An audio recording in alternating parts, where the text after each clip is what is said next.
Good morning, everyone. How you all doing? Thank you for joining again this Sunday morning.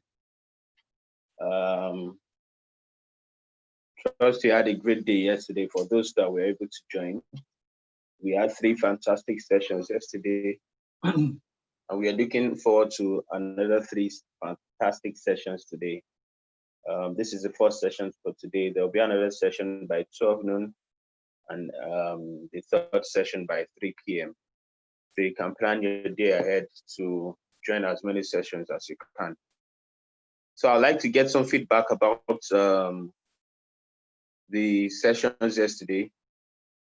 If you were here and you would like to speak, kindly use the raise hand button so that you can unmute your mic to speak so we can all hear you. Who would like to tell us how the sessions were yesterday? Good morning, Elizabeth. Good morning, Ace.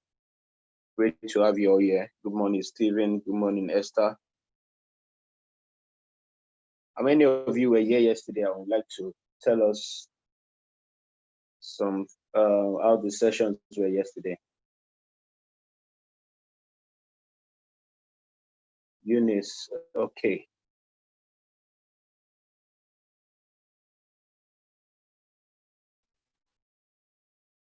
Good morning, everyone.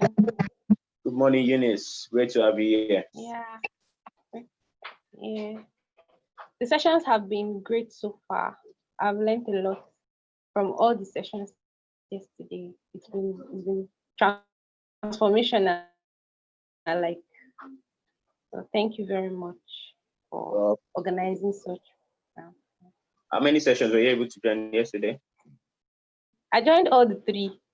Oh wow! And great. I learned from each session. Yes, I learned from each session. Thank you very much. All right. Yeah.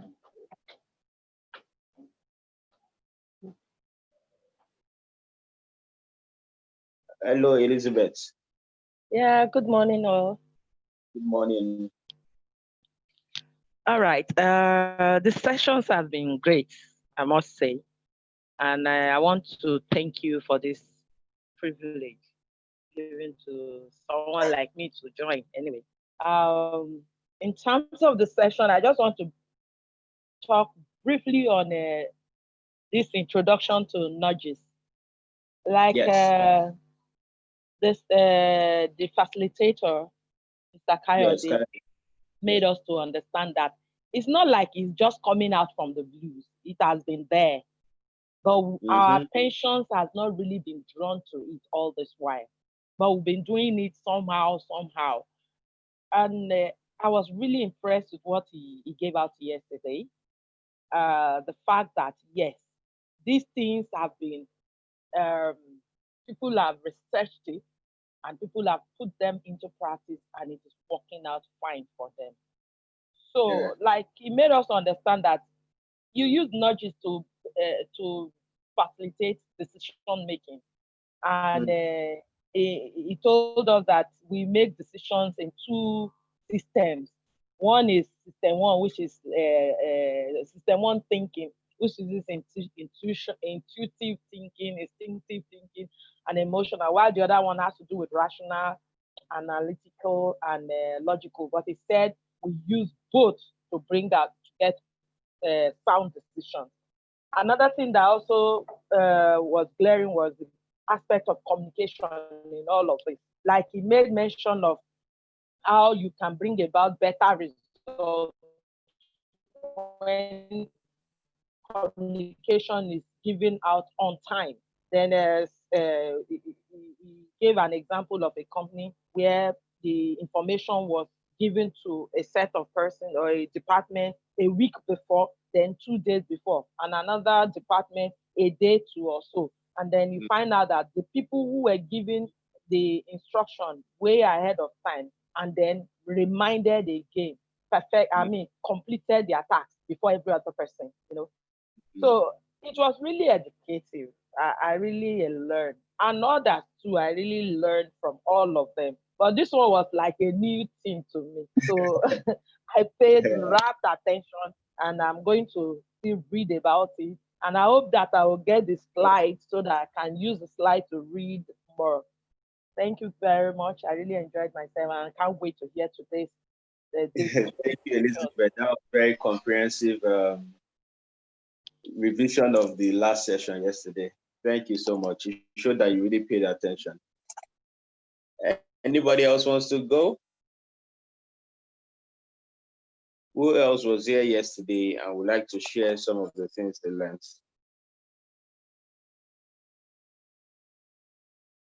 Good morning, Odumuyiwa Titus. You're welcome to today's session. Great to have you all here. Taking our time from this Sunday morning. I know we could be anywhere else, but thank you all for joining. Today, the first session for today, we're going to be taking strategic talent acquisition.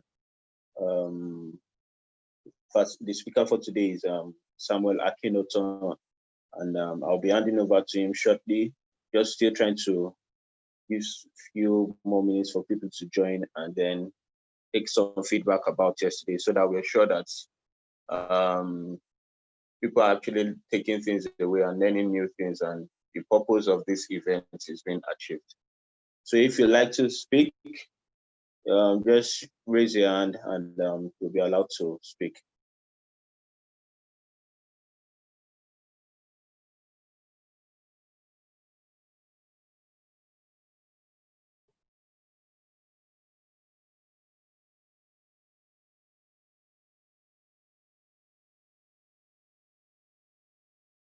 Okay, let me share some few more information about the event. So I don't know, probably a lot, some people didn't read the welcome mail to the end. So we've been getting questions about access to replays and getting a certificate at the end of this program. So details about that was in the welcome mail. So let me just quickly run through it again for the benefits of those who didn't see it.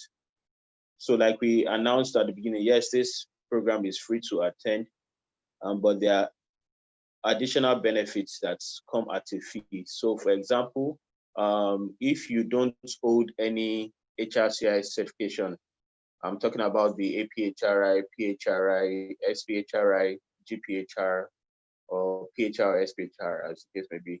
If you don't hold any of these certifications and you like to get a certificate of completion for this program and also get access to the replays of all the 30 sessions, you're going to get a 3 months access to the replays. You need to pay a fee of 15,000. That is 15,000 naira to get all these benefits. So you get a certificate of completion showing all the sessions that you attended. That's why we asked you to note the attendance code at the end of each session, because you need it when you're applying for the certificate. So the certificate of completion, 3 months access to the replays of all the 30 sessions, a 1 year subscription to a private group that we're going to form after this conference. The group is called tHRive. So it's a group where we'll be sharing more resources, articles, webinars like this for the continuous development and learning of HR professionals.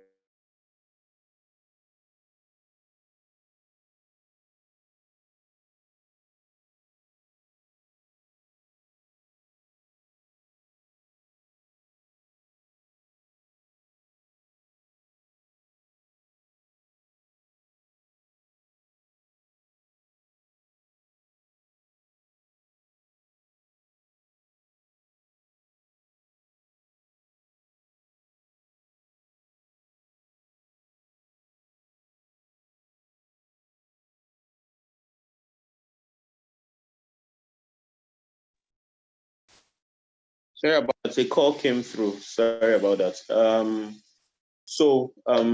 Okay, someone wants to speak. Let me just quickly run through this. So I was talking about the benefits. 3 months access to the replays of all the 30 sessions, a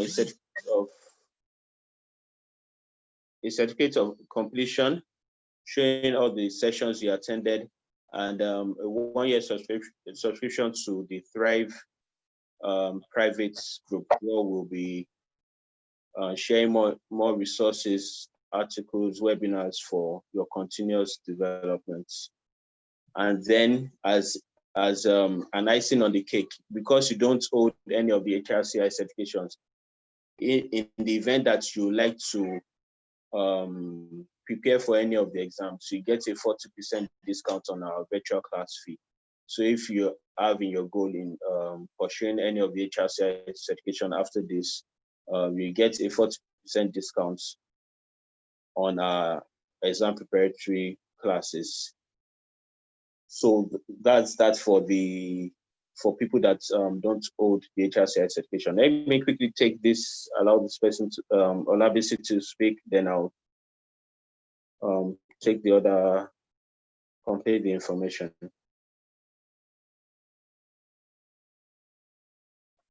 Okay, Olabisi, we can hear you. Good morning.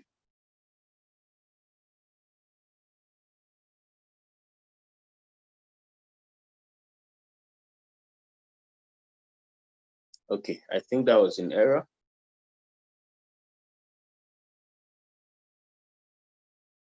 All right, let me go ahead.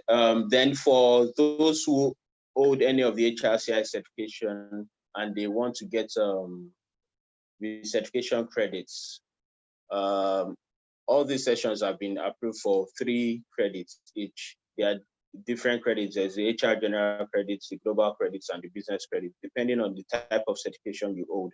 So if you want to claim your recertification credits, basically this program is going to give you all the recertification credits to renew your certification. So if you have the tHRive, you're going to get all the 60 recertification credits that you need. If you hold the tHRive, you get all the 45 recertification credits that you need. If you hold the tHRive certification, you're going to get 45 general HR credits and 15 business credits that you need for your SPHR certification. And then GPHR, you're going to get 45 general credits and 15 global credits. So basically, attending this program will let you get all the recertification credits you need at a go, instead of gathering it from one source and the other source over a 3-year period.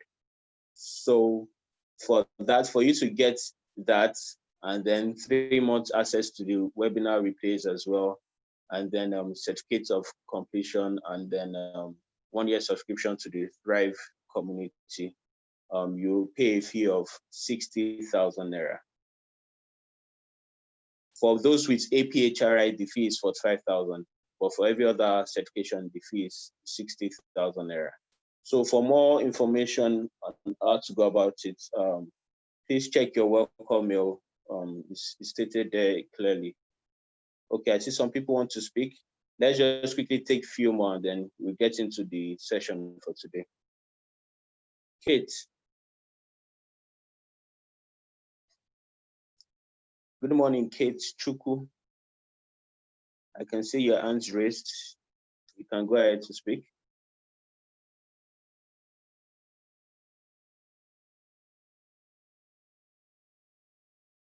Okay, maybe that was an error as well.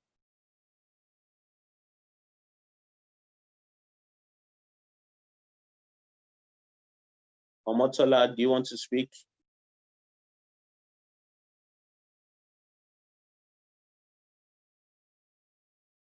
Okay, right. Let's get right into it.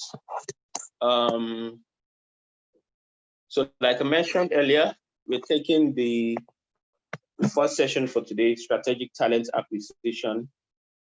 So let me just quickly introduce the speaker. I know some of you were here yesterday, so you might have gotten a brief about him, but we'll do it all the same. So let's meet Samuel. Samuel Akinoton is an experienced HR professional with experience that cuts across consulting and business practice. He has designed and executed several people-centric solutions with leading organizations across diverse sectors and industries like FMCG, retail chain stores, hospitality, finance, engineering, professional services, information technology, media, education, and agriculture. Samuel has competencies in areas of training and development, employer branding, organizational development, employee engagement, recruitment and selection, and talent management. He's a certified member of the Human Resource Certification Institute, tHRive, Talent Management Institute, a member of Global Institute of Organizational Development Professionals. Samuel has been recognized as a top 150 global HR influencer, top 100 HR professionals in top 10 HR professionals in Nigeria, and considered by many as one of the brightest HR professionals in Nigeria. He's the founder and project lead for the Young HR Professionals Network. He'll be speaking at the Thrive Conference on Strategic Talent Acquisition. With a loud ovation and a warm applause virtually, let's welcome Sam Akinoton to Thrive 2020. Let me see the emojis in the comment section. Thank you, Aiz. Yeah. You were here yesterday. Thank you, Sam. Okay, good morning, everyone. Good morning. If you can hear me, please just let me know.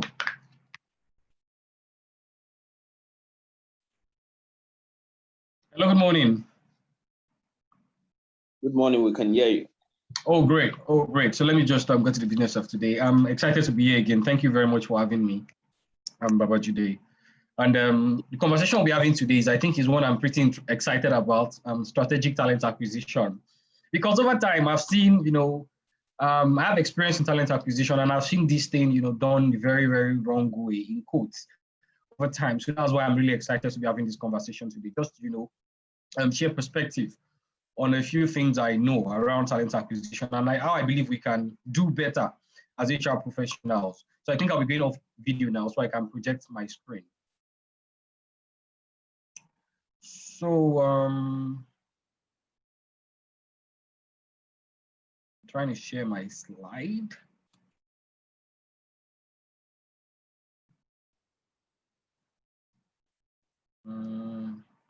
Okay, so can you see my screen? Can everyone see my screen?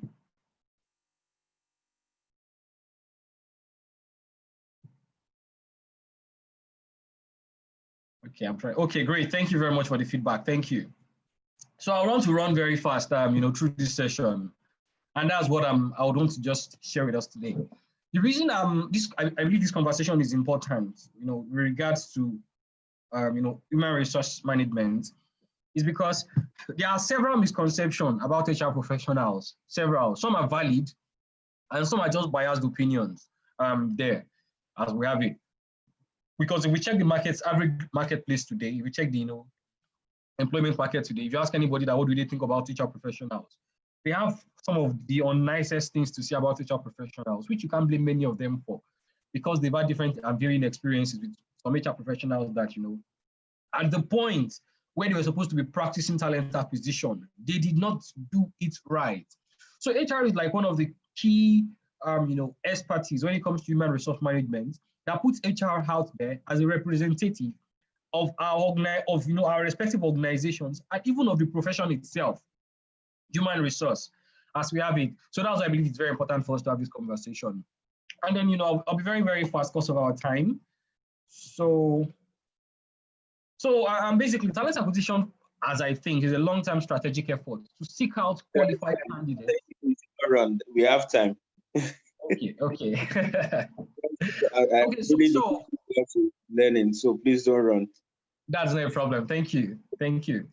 So the reason I just have this definition here is for us to pay attention to some keywords. So I know a lot of people, misconstrue recruitment for talent acquisition. There are two different things. Again, recruitment is not talent acquisition. Talent acquisition is like a boss to recruitment. So recruitment is like report to talent acquisition. That's more of what it is. So yeah, talent acquisition is a long term. Let's pay attention to that. It's a long term. That's one, word to hold on to there. So it is not, someone has left your organization, you need to fill that position ASAP. That is not talent acquisition. That is recruitment. So long term, it means there is something you have aligned yourself to. There's a plan you have aligned yourself to. If you were in class yesterday when I was talking about strategic workforce planning, one of the outputs of a proper strategic workforce plan is a talent acquisition strategy or plan, as you may have it, which speaks to, am I going to recruit for the talents that I'm looking for? So it is no longer just recruitment when you have a long-term perspective to it. Again, recruitment is somewhat short-term and tactical. You are just doing it immediately to fill a position, to meet a need in the immediate. It's short-term. But talent acquisition is long-term, such that it aligns with your organization's strategy as you have it. So that is one, long-term. The next thing is strategic. So strategic means it aligns with a bigger picture. That's what I'm just trying to say when I have the word strategic here. So I think these are two things we need to hold on to very fast to be able to identify what we are doing per time whenever we are involved with talent acquisition. So is this thing I'm doing, is it long-term or is it short-term? Pay attention. Is it strategic or is it tactical?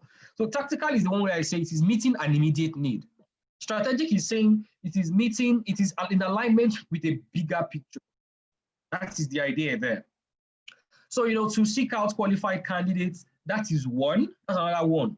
So averagely, you check, recruitment seeks out qualified candidates, but it does not focus on cultivating relationships. Talent acquisition does that. So cultivating relationships is another very, very important thing. Then the one which I think is very important here is ultimately convince those candidates to bring their skills and expertise to your company. Today, it's very amazing, when people apply for jobs and, you see feedback from recruiters, candidates come online to share their feedback on how they were treated with candidates, It's an approach of will you take it or not, or just walk out or get out or something. That's the approach many recruiters use in regards to this. But we need to realize that for us to do talent acquisition right, there are three key things we must get right under it. And it is ensuring that we are seeking qualified candidates. That's the first thing. The second, to cultivate relationships, which was one of the things I mentioned earlier, where many people are failing at. Cultivate relationships. And lastly, sell. This is something I always say confidently everywhere, that HR professionals, we should not see ourselves as, HR gurus. We are marketing professionals. We are selling our organization. We are selling, the image of the job. We are selling the image of our organization. Even as a person, we are selling ourselves. So we need to develop, persuasion skills, negotiation skills to be able to convince candidates to come to our organization. It's very important. In my career, I've had experiences, having to sell my organization at different points to candidates. And it's pretty exciting, that people value those moments. They might have had some experiences that were probably not pleasant, maybe during the selection process, maybe they met someone that was not nice to them. But when they see that someone is not just interested in giving them a job offer, but someone is also interested in their career journey and how your organization can meet, can fit into their career journey, they are more interested. So I think three things we should not lose: seeking out qualified candidates, cultivating relationships, and ultimately convincing those candidates to bring their skills to our organization. So just to reiterate it, talent acquisition is not just recruitment. That's like the key thing that I've mentioned there, and I think I've shared some context from the previous slide. So moving on. So the overview of our conversation today will fall around employer branding, employment branding, candidate sourcing, candidate experience, candidate selection, and insights. So as I've differentiated between talent acquisition and recruitment already, we can see that sourcing, which speaks to candidates and which speaks to recruitment, is different from talent acquisition, because there are other arms of talent acquisition. For example, employment branding, that recruitment does not cover. There is candidate experience that recruitment does not cover. There is the insights part of it that recruitment does not cover. So it's important for us to see it from an holistic angle, because that is when it becomes more strategic there. And if I'm going to call out on employment branding, for example, it means you are selling your organization as a product. You're picking your organization up to say, okay, this is where we are. These are the kind of talents we want to engage. How can we sell ourselves to them in the short term, in the long term? How can we position ourselves such that whenever they think about organizations they want to work with. I'm not talking about just employees or just anybody on the street. I'm talking about top talents. You get it? Can we be a top of the mind employer? That's what the conversation is. There are some organizations today that if you apply to them, and they send you a rejection email as they may, you get, if they open another job vacancy, you still apply again because they've positioned themselves, they've sold themselves in a way such that they are appealing, they're an appealing organization, an appealing employer to you. And that's because they've gotten it right, from the employment branding part of it. So we need to be conscious, we need to be deliberate about these things. And that, goes down to sourcing. And sourcing is not just, your hiring manager said you should find candidates and you just jump at the requisition and, start post one vacancy online. It's also ensuring that as you are sourcing, it aligns with your strategic workforce plan. From the quantity angle, from the quality angle, they're not just saying recruit 10 people. You're also checking that these 10 people you are recruiting have the right competencies. Technical competencies, behavioral competencies required to perform in your organization and add value there. And then it goes to candidate experience where while all of this is going on, okay, we've positioned as some employment brand, for example. This is who we say we are. Are we delivering on the promise of what we've sold? Or am I going to carry, I think a lot of us know this Danish cookies thing, you visit someone and you can see Danish cookies, the tin of Danish cookies, and then you open it, you find needle and thread. It will be so disappointing. That's how candidate experiences in some organizations where, you've seen employer, from outside, everybody's wearing suit and tie, everybody's speaking Queen's English. And then you get there and you can see them, abusing each other. You can see, boss shouting at someone. And, the candidate, that is not the kind of candidate experience you should be building. You get, have had experiences where probably went for an interview. I can remember an experience very well. I went for an interview and, the partner in that organization, she was very nice to me and all of that and that.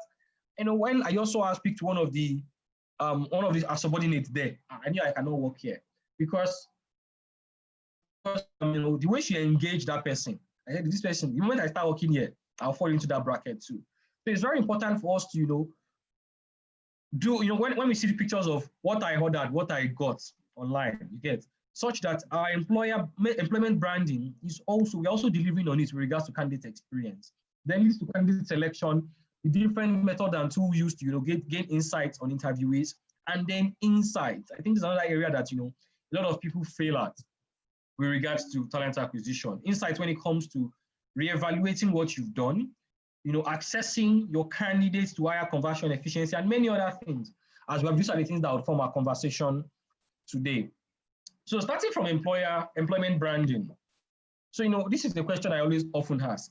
I think you can drop your comments in the, you can drop your response in the comment section. What swayed you to accept your current employer's, your company's current job offer? So many things, before now, and this is something that is very surreal. Before now, many, people in some generations before my generation, they used to accept job offers because, the organization was paying well, because, they don't fire people easily, because, if you work there for 10 years, they'll give you a refrigerator or radio or home theater and the likes. But now, the generational mix and many other things that have come with, the trends that are changing the workplace are seeing, a newer expectation from people in the workplace, from an employer and, employee perspective.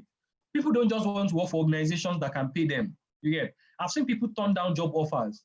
You get that is going to pay them more for that which will not pay them as much as that one, just because it offers certain perks, so that there's a promise of, some value proposition from the organization, from, crèche, providing them with work-life balance, to flexible schedule, to, the culture, to the leadership in the organization, to the access to, learning resources, to many things.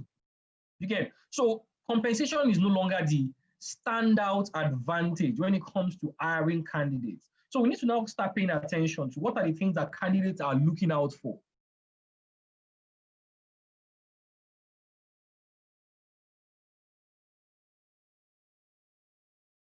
Talent market look like? The top talents, that exist in Nigeria, for example, who are the kind of people they are, looking to work with? As we have it there, I don't know if you can hear me. We say my internet connection is unstable. Can someone hear me? Okay, I'm seeing comments. Yeah, smooth application process. Okay, great. Thank you. Okay, great. Work flexibility, learning opportunities. Great, great, great. Okay, but the thing is, I know that all of us will say that, all of this is money is still very important, Shao. I'm not saying money is not important. I'm just saying that candidates are looking beyond the money now. You get?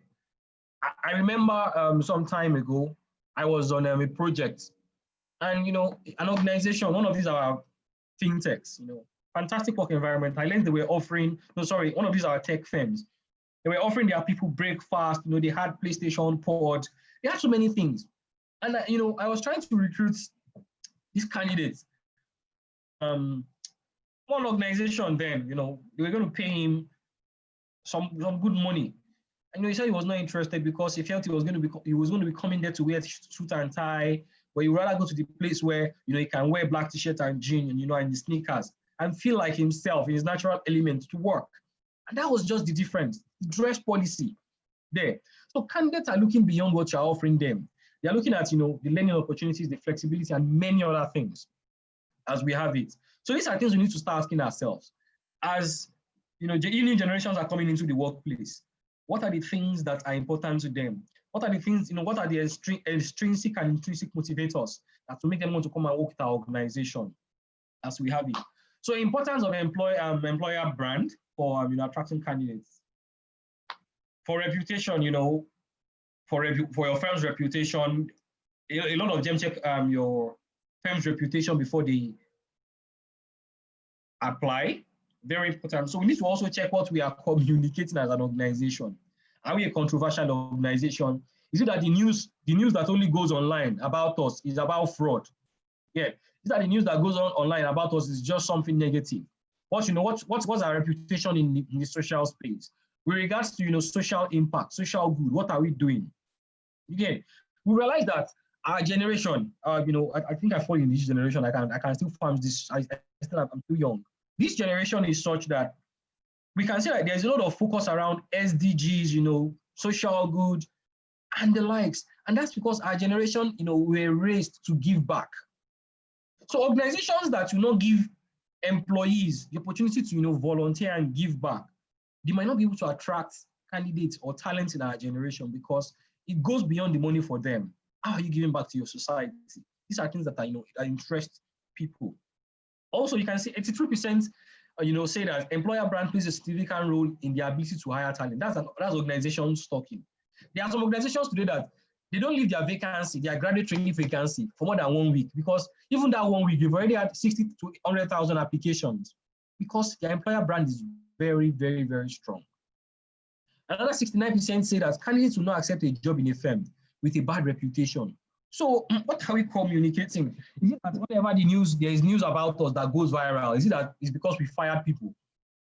Yeah, if your organization communicates often about firing people, I can assure you that so many people will not, want to apply to your organization because the only memory, the only information they can remember about your organization is that they laid off so amount of people. Is that when coronavirus came, the first thing they did was, fire people. They did not even want to, communicate. They did not even want to empathize and all of that. So it's very important for us not to, build a bad reputation for our organization. Even beyond the news that goes out, as an individual representing your organization, what representation are you, creating? What impression are you creating that they'll think about your organization? That's another thing to consider. So as important as the work for, customer acquisition is important in all organizations, companies are becoming aware as well of how employer branding can help them breed great employees. It's very, very important. The popularity and reputation that your company enjoys with its current and potential employees, that is what is your employer branding. It goes beyond even candidates in the talent market. Your employees in your organization, can they confidently refer candidates to your organization to say, oh, you know what, I've heard people say that, you just reach out to someone to say, I saw a vacancy from your organization. What do you think? They say, don't come, don't apply. Okay, if you like, come. Yeah, that's feedback for you already that you are not doing certain things right. It's either you are promising some things that you are not delivering on. You get it? That's from an employee experience perspective. From the candidate experience perspective, what are you promising and not delivering? That's it there. So it's very important for us. And you know, employer branding is very, very important, such that there are many of us that we've probably not seen a product from an organization before, but maybe you interviewed with them and you did not like the way they treated you or the way they engaged you. And after the whole process, maybe someone just asked you that, oh, you know, I want to buy this product. And you're like, oh, which company makes it? And you know, they tell you that this is the company that makes it. You know, the first thing that comes to your mind is the negative feeling they left you with. And you can probably tell the person that, oh, those people, I beg, they're not serious. I beg, you know, are you sure they'll be good? And stuff like that. It will be products, it will be services. But, you know, the impression we leave on candidates can even affect our ability to acquire customers as an organization. An average candidate, see, an average human being has a span, you know, an influence span of 6 to 13 people. And that's free marketing for your organization, if you do it right. However, if you do not do it right, it also means candidates will go around telling, you know, 6 to 13 people about your organization and, you know, the experience you've given them. I can assure you that there are people on this call, you know, maybe you've had some experience with some organizations. I mean, so I've had some experience from organizations where when their name just comes up, you're just like, oh, those ones, I beg. Yeah, it is just how we, you know, how we gravitate naturally, you know, because of the feeling they've left us with. There's a high chance you've probably gone for an interview all day, you know, you left your house, you know, also through Lagos traffic, and, you know, you get there. And then, you know, they first of all delay you for 3 hours. After delaying, they did not even engage you. They did not even prioritize the fact that you were coming there. By the time you get to maybe 6 p.m. or 7 p.m. in the evening, or fortunately, you met Lagos traffic. I'm saying fortunately, you know, with sarcasm. Fortunately, you met Lagos traffic and you got home 10 p.m. And your folks have been calling you on, you know, all the way. And where are you? Where are you? You know, you got home. You know, you first of all you should tell your folks, for example, probably first of all, your mom, your dad, those guys are not sure. I'm never going there again. No way. You know, your friends that probably know about the interview, tell all of them.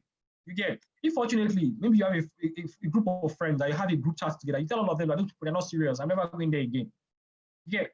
And that is how we market our organizations negatively. If we are not conscious about, you know, the way we communicate our employer brand, if we are not intentional about designing what our employer brand should be. And employer branding goes beyond just an experience. It also goes to the value your organization proposes. As you have it, we call it employee value proposition. And it is made up of several things. You know, this is like the employer branding ecosystem. This is pretty busy, but I'll just focus on the 6 things that, you know, forms the employer branding ecosystem for an organization. And the first thing is the industry. Yeah, the industry an organization plays in can influence your employer branding. So, for example, if I say, oh, oil and gas, if I say, oh, hi guys, you know, I have a job in oil and gas, everybody's here will stretch because oil and gas sounds like, you know, an industry that pays so well. Yeah, and they probably offer, you know, good work environment. If I say, oh, you know what, industry, Big Four, you get, I'm recruiting for Big Four. Who is interested? You know, you see Andrew, you know, coming up. So it's important. The industry and organization, you know, plays in as well and affects his employer branding. The second thing I want to mention is the employer brand attributes. And this speaks to your operational and strategic side. You know, how do people see your leadership in the market? You know, do people see your organization as one that provides, you know, produces thought leaders in the market? Do people see your organization as one that has, you know, that is intentional about how they are doing their business from the vision, mission, and values perspective? You get. Do people see your organization as one that, you know, has the right people management policies and practices? You get.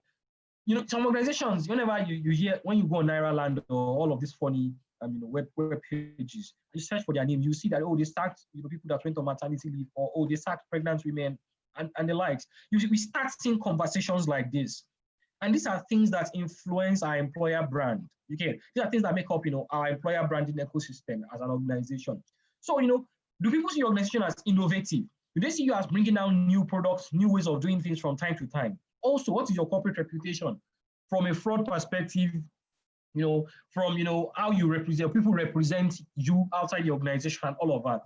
From an operational angle, the work environment, what does it look like? You know, career development, are people outside there that, oh, we get promoted every year, you know, even if they don't promote you, you get trained, you know, and several things. You get opportunities to, you know, travel out of the country for certain trainings. What's the recruitment process like? You know, I can have video interviews from my house. I don't have to go all through, you know, Lagos traffic to get there. So these are like employer brand attributes on its own from the operational and strategic angle. The next one is your employment cycle. Your employment cycle also influences it. If you do not recruit often and you do not communicate often, there's a very high chance that you will not be top of mind for top talent. Okay, so engaging passive candidates, active candidates that can meet your immediate needs, passive candidates that can meet your long-term or future needs regards to in your organization. You get pre-hiring people, providing informational interviews, to share about your organizations with them. Things like career fairs, positioning yourself out there, promoting yourself, having alumni network where if a person leaves the organization, you're still in touch with them. Your employment cycle, then your employee value propositions itself, which is like the core element, which is at the center of the employer branding itself. You get what are the things your organization as a whole, an average person in your organization, how are they perceived? What is your organizational persona? That is what I'm trying to say. There are some organizations that if I mention their name now, if I tell you that, if I say professionalism, and I'm saying, mention 10 organizations, there are some organizations that several of us will mention them, together because they've positioned themselves as that. That's what, they've positioned that as their employee value proposition. There are some, they are saying is work-life balance, flexible schedule, and many other things like that. So that's EVP. Another thing is employer brand equity. What are the things, you have? How do you position yourself out there? We have several banks that, organize food and fashion events. We have some that organize, many events, career fairs, just to create equity such that they are giving you and they are getting back from you as well. How are your employees also sharing their stories online? How are you managing your, social platforms, your website, your career page? How are you just making yourself visible out there? That's what, this speaks to your communication channels, offline and offline. And then it goes to trend from, this follows more like the PES2 model where political, technology, economic, social, and environmental and legal. In all these spheres, how are you guys playing? Are you guys always having legal issues?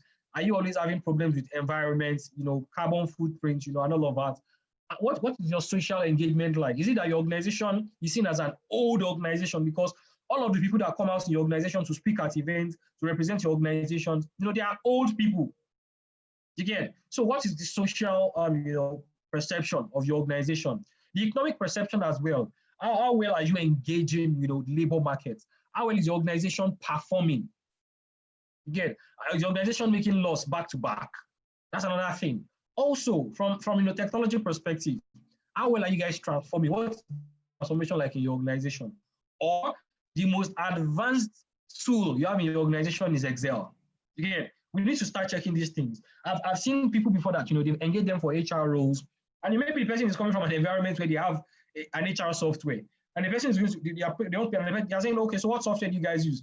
And I say, yeah, we use Excel for payroll, we use Outlook for our communication. It just tells you that these guys are not ready in regards to technology, and that's more tedious work for the person. So these are like the 6 key elements that make up an organization's employer branding ecosystem. And it's very important for us to pay attention to them and see how we can design around all of this, how we can, redefine each of these, to communicate the kind of brand we want candidates and, and top talents to see about our organization. So running very fast. Well, these are the 5 core, elements when it comes to employee value proposition. I'm not going to dwell too much on this because I know we can see this. And compensation, what are we paying you? Benefits, what am I being offered as a member of this organization? Career, what does it look like in regards to working with your organization? What's the prospect for growth? What's the prospect for learning? Work environment, is it an enabling environment for me? Is it one that challenges me to be better? Again, am I recognized for contributing value, for doing meaningful work? And culture, what are the behavior of the people around there? Again, are they open to working together? Is it a trusting environment? And several other things. But these are the 5 key elements of employee value proposition when it comes to employer branding. I'll be running fast. These are benefits of having a very, very good employer brand, employment brand, employer brand, improved hiring definitely because more people want to apply to your organization. More top talent want to apply to your organization because you look like one they want to align themselves with. Also improve productivity because number one, anybody that, because you've communicated the right things, people that come to work with you are people that want to work with you. They are not just coming there because they want a job. They are coming there because they believe in something that you've communicated, a purpose, a vision, your mission. So, they are more engaged and productivity increases. there. Then, the last one is improve results, even from your, I mentioned about customer acquisition earlier. When you have the right employer brand, you can acquire more talents because your candidates are giving good feedback. Even those you do not hire, they become your ambassadors low-key. So increase customer satisfaction as well, because you are bringing in the right set of people in your organization, and your people are there to provide services, to your customers. So if your people are engaged, they will provide the right, kind of service that your customer will want to come back for in your organization. Then the last one here says top employer brands perform 3 times better than their competitors. So I think I'll just close it on this chapter on employment branding. Then I'll run very fast, to recruitment. I'll still want to call it recruitment, but I prefer calling it resourcing. But I'll still do recruitment, so resourcing does not scatter our head. So when I led the session yesterday on workforce planning, I mentioned something that it is very important for us to conduct job analysis, but this is not a job analysis session, so I will not dwell so much on it there. So before we go to resourcing, there are certain things we need to put in place, and that number one is job analysis to ensure, yes, okay, we've identified that this role needs to exist in our organization from the workforce plan, but we need to define that job. When I see certain vacancies online, I can just tell that this person, whoever posted this job, does not have a job analysis for it, because the job does not communicate so much sense with regards to how it is going to add value, with regards to, core competencies. You just see job vacancies and you are seeing requirements, communication skills, and the basic things for an experienced role, for an example. It just shows you there is not so much thought that has been put into, that recruitment. And there's a high chance they won't be able to get good candidates because they've not defined who and what they are looking out for in that job there. So it's very important for us to carry out job analysis before we go into resourcing. And your job analysis will give you 2 things, basically. Your job description, responsibilities, tasks, and everything on that job, and your job specification. That speaks to who, the kind of person you are looking out for, from the behavioral perspective, to their emotional traits, and many other things as you have it. The kind of person you are looking for, job specification, the responsibilities of the job, the KPIs, the title of the job description. And then we are running very fast to resourcing. So basically, there are 2 recruitment or resourcing goals. Number 1, to attract the qualified candidates and encourage qualified candidates to do what? Deselect themselves. Yeah, there are some job vacancies that if you post your job vacancies very well, you post it right, there are some people that will not apply to because you've clearly defined what you want. But when you put vacancy, and put marketing manager wanted, minimum of 3 years experience, communication, presentation, you see every Tom, Dick, and Harry would apply. When if you are putting marketing manager and you are presenting the technical skills you want, it is marketing manager, presentation skills, yes, ability to manage this customer segment, ability to do this, by the time you specifically mention what you want, some people that are not suitable for that job, they will not do what? They will not apply, and it will even reduce your own stress. You get, regards to having numerous applications and low number of suitable candidates for the role. So 2 things: attract the qualified candidates, and second, encourage those that do not meet what you are looking for, that are not suitable, to self-select themselves out. And I think this is another thing that we need to pay attention to. Recruitment is a 2-way street. It is not we are doing you a favor. I see a lot of this posturing a lot out there because they're two-way street. Organizations are looking for people that to add value.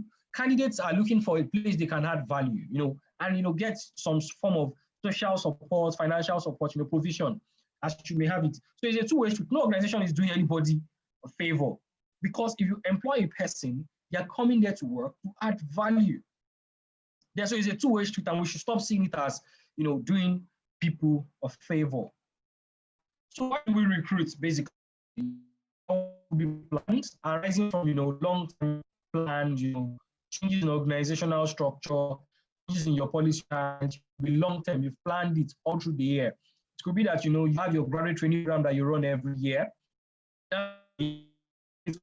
Maybe you're looking at maybe a job rotation program in the year, to do certain things.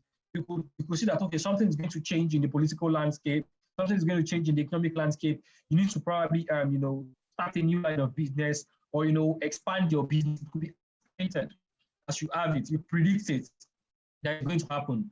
And then we have, the third reason is unexpected, resignation, and several other vices that, may happen as we have it. So this is just an overview for me when it comes to how talent acquisition and sourcing, which I mentioned earlier, interrelates. What sourcing does is that it defines the attraction strategy, and the talent acquisition side of it is what? Managing it as a process. Get managing sourcing as a process in the talent acquisition, program as we have it. So, sourcing speaks to what do I post? Where do I post it? How do I post it? And, the need to understand the behavior of people ahead. You get, I know today that you can't tell me that you want to post your graduate training program, and the only place you will post it is newspaper. I can't, well, maybe your parents will see it and, share it with the kind of people you're looking out for. But I can't remember the last time I bought newspaper. And that's the truth. People do not buy, this physical paper. People read news online. Again, we have access to resources, millions of resources, if not billions online. So people don't, so for example, if you are recruiting for graduate trainees, it is no brainer to run your campaign on only newspaper. If you are recruiting for a CEO, it is no brainer for you to run your campaign on Twitter. You'll be looking at, publishing it on newspaper and, channels where they can find it, professional networks, as you have it. So you need to understand what to post. You can't, you cannot want to post a graduate training program and you are putting, information that only a CEO will be interested in. You get, for the strategic that and all of that. Where do you also want to post? How do you post it? And you need to understand the behavior of the people that, you are engaging. So 2 things here. On the process management side of it, is focused on the things that you can control within your organization. On the sourcing side, it focuses on, people that are out there that are going to receive your information. What are the skills and talents in the marketplace, and how do you attract them? That is what sourcing focuses on. Very, very important. What are the skills and talents in the marketplace, and how can I attract those skills and talent to our organization? Again, another part of managing the sourcing process is working with hiring managers, to understand their priorities as well, and who to bring in first and how. A lot of us, maybe an hiring manager has said, oh, I want to hire 3 people. And then you probably do not understand the team dynamics, such that maybe they need to bring in the team lead first that will understand the process. And they'll not bring in maybe the officer that will work with the team lead so that they can work together. But because maybe the officer role is easier to find, so you advertise the 2 of them together, then the officer resumes and there's no work to do until you hire the team lead as you have it. So we also need to work with hiring managers to understand their priorities, when we are sourcing and managing this process, such that you don't just bring candidates into your organization. They are also able to work because they are hiring managers that you are working with. So here, this is just some context around, the best candidates are often not the best hires. This is what we see when it comes to candidates, great candidates. The first thing, you see person's skills, experience, where their education, from their CV and everything, you see it there. You call them in from an interview. You like them again because, okay, they have the experience, the compensations align and they're interested in it. And then the third thing, they showed up. Their appearance, they're wearing a 3-piece suit, or they are wearing a blouse that looks like the one that you wore at your last birthday. Affability, you like them, they are confident, they are articulate, you love their attitude and energy. Yeah, you've seen all of this, and this person looks like a fantastic candidate. You've told the hiring manager, you will like this person. But the core things that we need to focus on, we must not lose sight of them, so we do not have recruitment errors. Because the moment you hire a person and they come into your organization and they can't perform, it is an indictment on you as an HR professional. It's an indictment. So we need to now focus on what makes a candidate a great hire in our organization. And it is subjective to each organization. And it also speaks to your competency framework that you have in your organization. Do we know the skills that make people succeed on each job? Do you know the kind of behavior that that is required to succeed on each job? Again, that is what defines your great hires. The ability to achieve results, the ability to go the extra mile, the ability to take responsibility. Another thing that will make great hires are your organizational competencies. What are those values you look out for in people? What are the kind of behaviors you look out for in your kind of people? Again, these are the things that make up great hires, and not just the first impression from their CV and from their first, the first impression they give of us there. So we need to take our focus away from those things that look superficial to us, and also start focusing on what will make this person, what is success like on this job. First off, an HR professional, what is success like on this job? What is required to be a success on this job?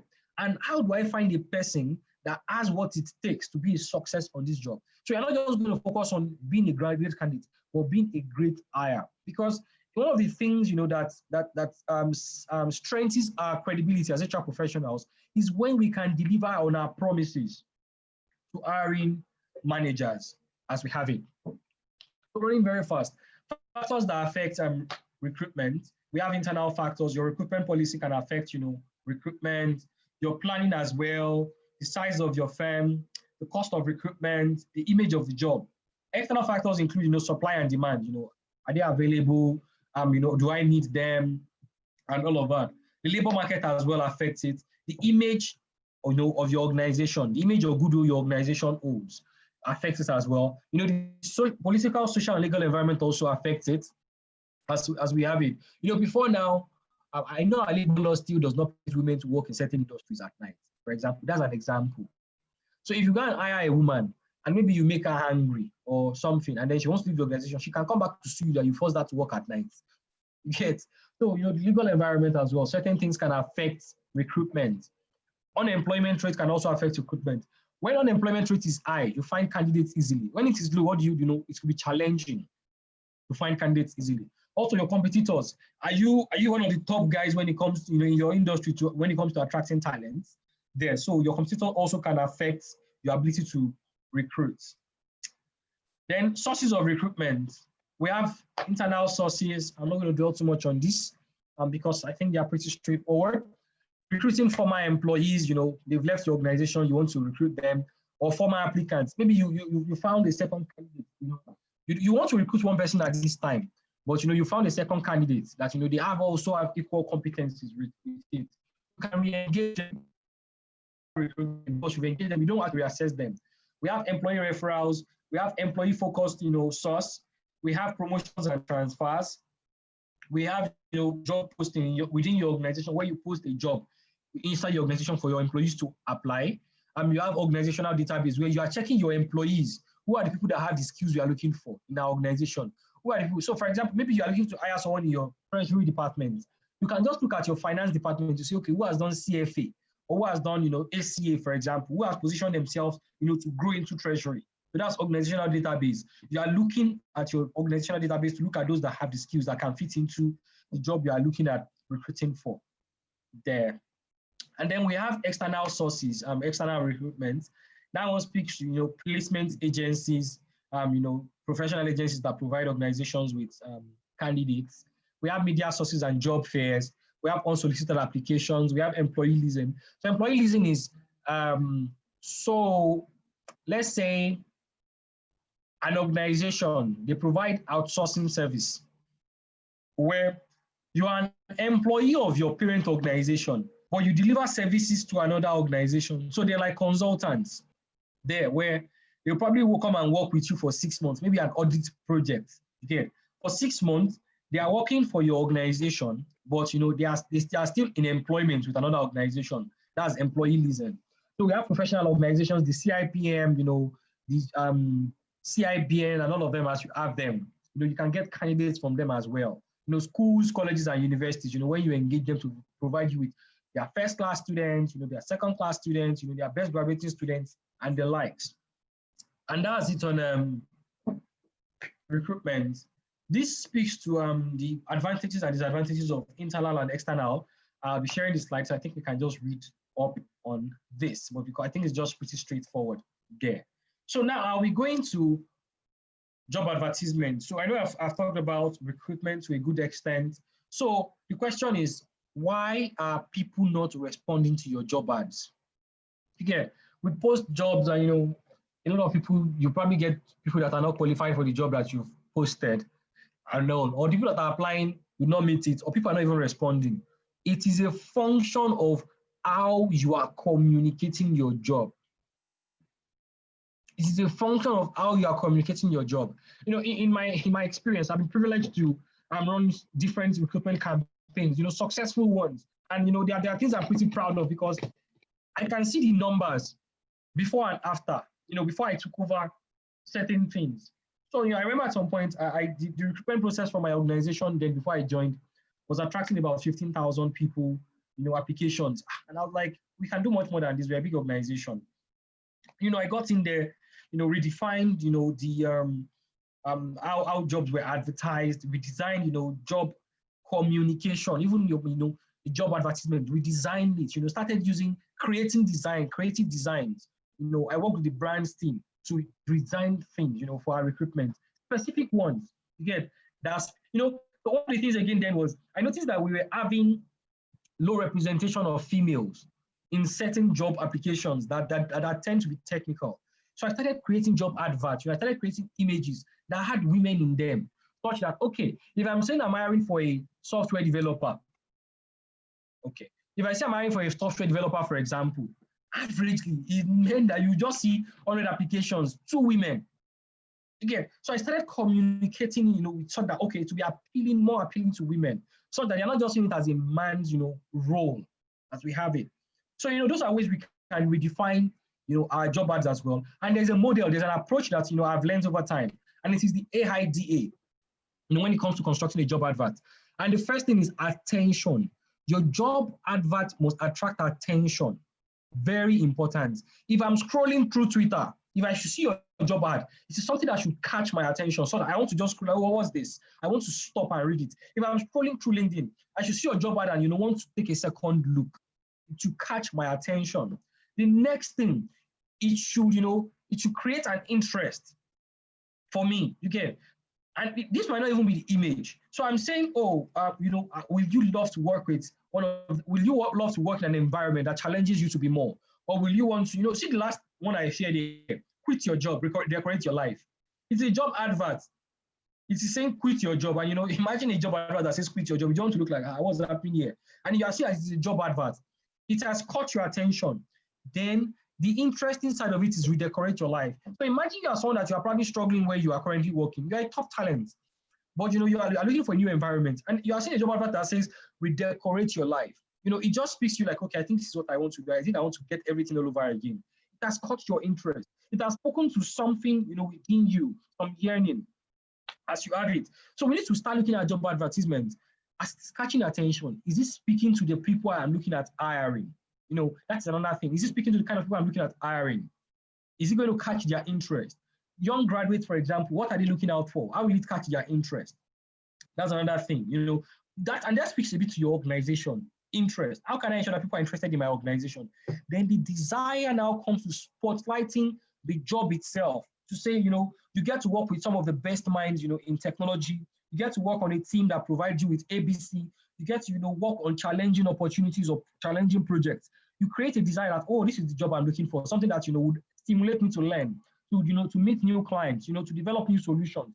So you create a desire. And then lastly, action points. You get where it says apply here, that's the action point. Click here to apply. That is your action point. So these 4 things must not be missing in our job, adverts as we have it there. So don't forget AIDA, attention, interest, desire, and action. Running very fast. So what are top employer recruitment strategies? We have them here, according to study, employee referrals. So, I've designed an employee referral program before. And one thing I saw about employee referral programs is that they are one of the most effective recruitment strategies. And that's because, number one, it does not cost you a lot. It does not cost you a lot because, number one, you are not doing any external advertisements, you're not paying to any blog, you're not paying on any newspaper. All you need to do is just send a company-wide email to say, oh, I'm recruiting for this role. The best thing I did then was that I created an employee referral program. I created an application page where, as an employee, you can log in there and see all the jobs that are open to referral, and then you recommend the person. As you recommend them, you can track the progress of the person's selection during the recruitment. You will get real-time feedback, 48 hours, on the person you've referred. Is the person accepted, or the person does not meet what we are looking for? You get it? And that speaks to employee referral. So it's very important. It's one of the most effective. And also because people often only recommend people they trust for jobs, especially in organizations they work. People they trust. So if imagine your top talents are referring people to you, that means you'll be getting another set of talents that is not even costing you a lot. So these are creative ways we can redesign and redefine talent acquisition from a strategic perspective. And it can also help you because you can do it long term. You can also, the time to fill for employee referrals is very short, because if I should refer someone I know, there's a high chance I'll say, oh, send me your CV so I can, my organization is recruiting. The person is already aware that I am referring them for a job. By the time that person, comes in, because they know I'm already working there, they'll be asking me questions. I'm providing them with information. So it will be easy for them to make the decision to join my organization or not. So time to hire is also, very, very short in regards to, hiring. So these are other strategies there. I want to run fast now, so we can close. And for those that want to go and do church, I'm joking. There. So yes, I will now go to candidate experience and relationship management. So when it comes to candidate experience, I can say I'm sure someone would like this cake. If you're like me, I think you like this cake. It looks very, very delicious, and I think that's how candidate experience should be. People should want to come back to your organization even after an experience. They should see your product, I want to use it. They should hear of your service, I want to refer you, because of the level of professionalism, level of excitement that they experienced, that they were left with when they engaged the organization. So candidate experience basically speaks to all communication, verbal, non-verbal, that exists between a company and the candidates. That's it. Every form of communication that exists, from your security man, to those that have helped them park their car, to your receptionist, to you as the interviewer, to the hiring manager on the panel. That is what forms the candidate experience. So a positive candidate experience is a key differentiator for your business, because it can affect how your organization can attract talent. Very important. So we need to start paying attention to this. So what are the causes of bad candidate experience? What are the causes of bad candidate experience? Number one, no notice when position was filled. You did not notify them that the position has been filled, no feedback, nothing. Another set says that employers, made zero contact beyond the automated acknowledgement of application, receipts. I would say this is a common thing, because sometimes, candidates application pool could be large. So some organizations, after you get the automated response, that's the end. Some say because they cannot contact the recruiter. Some say how long the application or interview process will take. Some say no confirmation email at all. Some say no salary information. Some say no benefit information or minimal job description, as we have it. So these are some of the most common causes of bad candidate experiences. We need to start asking ourselves, which one are we doing? Which one can we stop doing? That whatever we are currently doing. So why candidate experience matters? 78% will tell. I mentioned this earlier.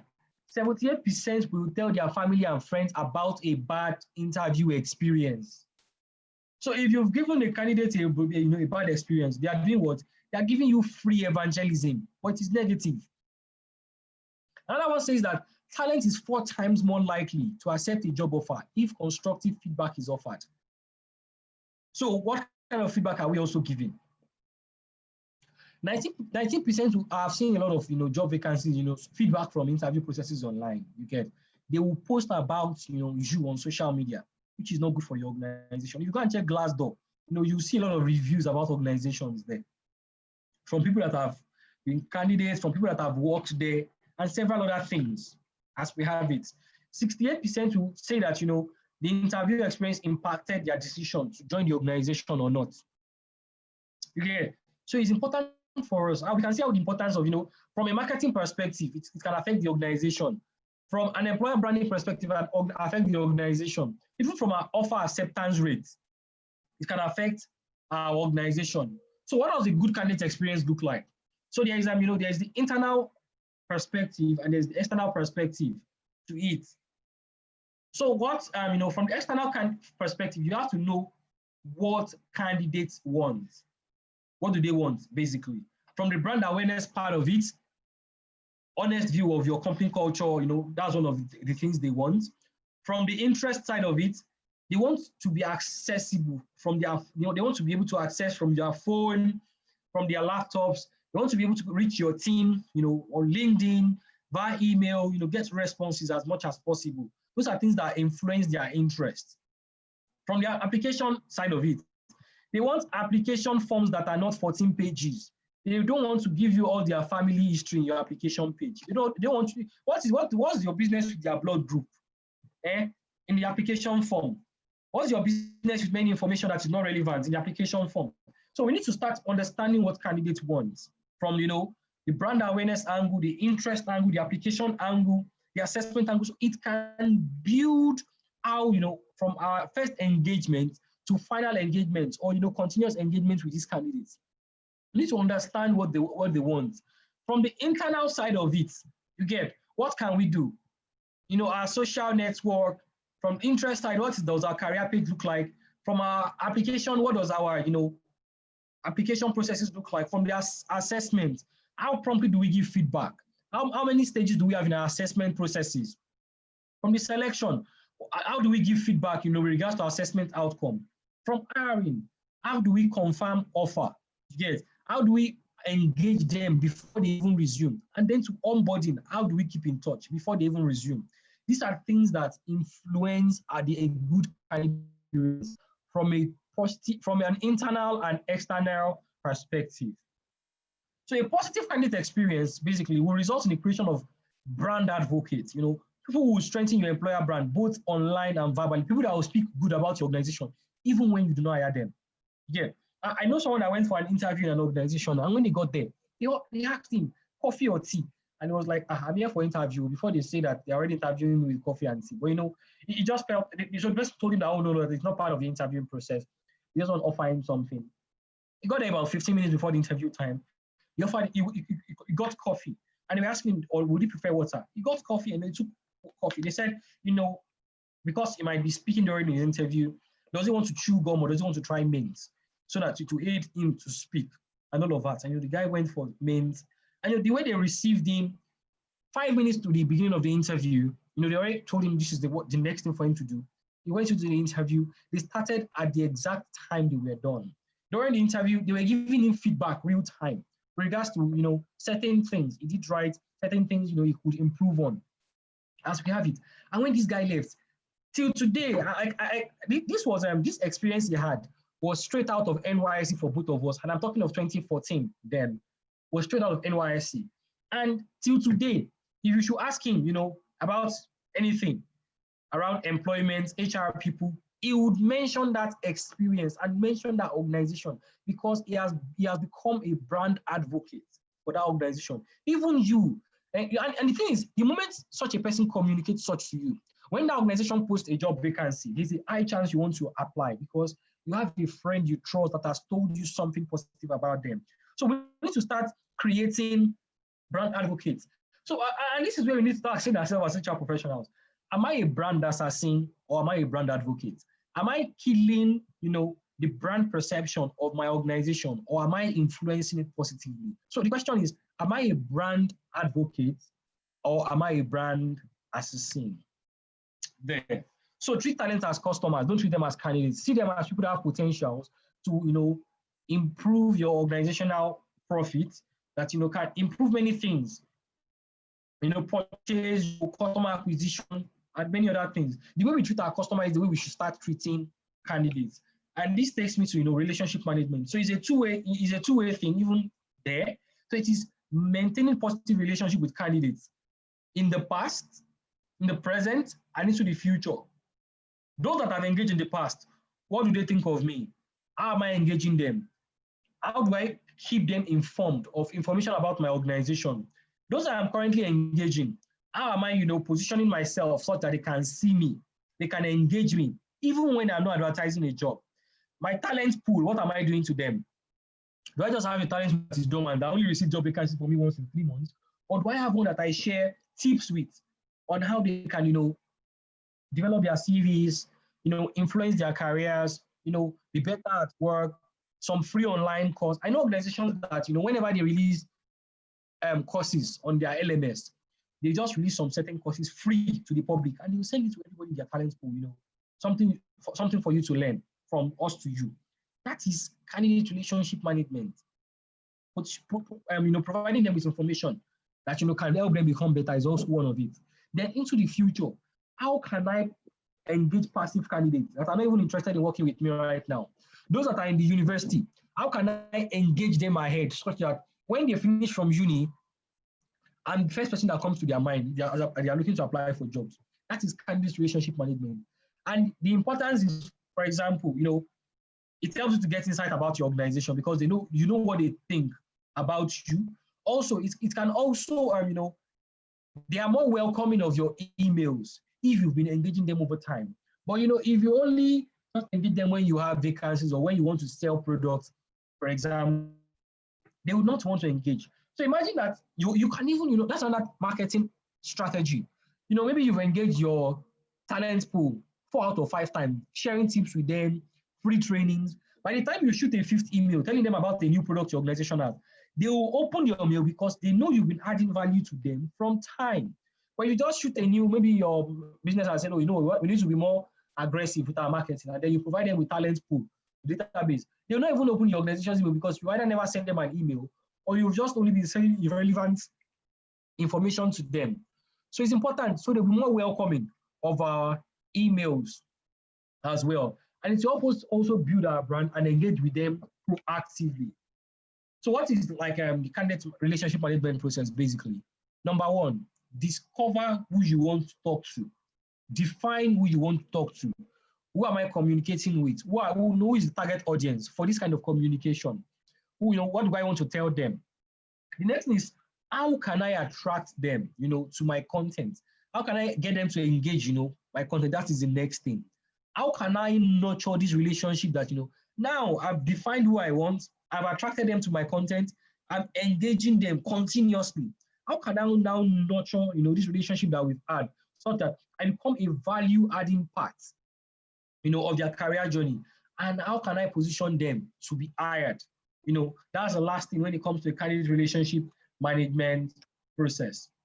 So things you could share, for example, sneak peek about your organization, how you welcome them into your organization. Recruiter is key.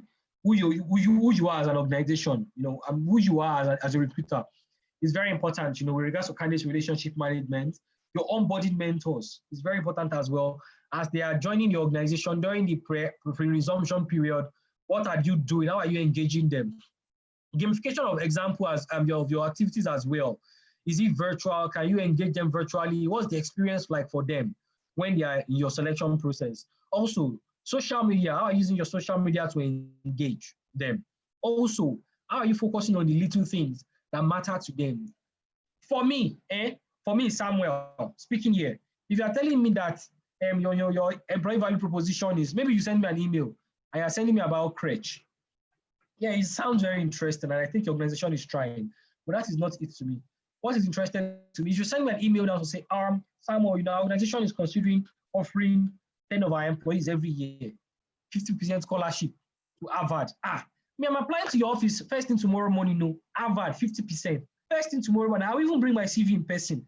I'm not going to send it via email, so I'm serious. I'll wear suits, so I'm serious. Focus on the little things that matter to the people you are communicating to as well. Know what is important to them. What are those intrinsic motivators? Speaks to their direct interest and desire. Yeah, speak to it from time to time. If you have, so I always tell people that a new program in your organization or your tHRive on Friday does not have to be only for your employees. You can just, share some information on to your talent pool to say, last pictures from our last tHRive. Share it with them. Let them know you guys are having fun. That's how people create, sense of, belonging with organizations. When they see pictures of, your people having fun, playing games, going to the beach for team bonding, going for, paintballing and several other things. So focus on the little things that matter to these people as well. And now I'm running to selection. I'm running to selection very fast, so we can go there. So candidate selection basically speaks to choosing qualified candidates. There are two things we should pay attention to. There are suitable candidates and there are qualified candidates. Suitable candidates are those that meet the basic requirements for your job that you've advertised. Qualified candidates are those that have been accessed. You've accessed them and they have the capabilities to perform on the job from government. And that's it when it comes to selection. So this is an candidate selection process. It goes from sourcing, which we just left. You source, you do a job or culture review, to identify if there are fits for the job for your organization from the cultural perspective, Then application goes in, and then you do assessment. Assessment could be all the job testing we do. It could be technical assessment. It could be presentation. It could be anything. It could be case study. It could be assessment center. As you have it, and then you probably go to your interview, which is also part of your selection process, which is common across many organizations.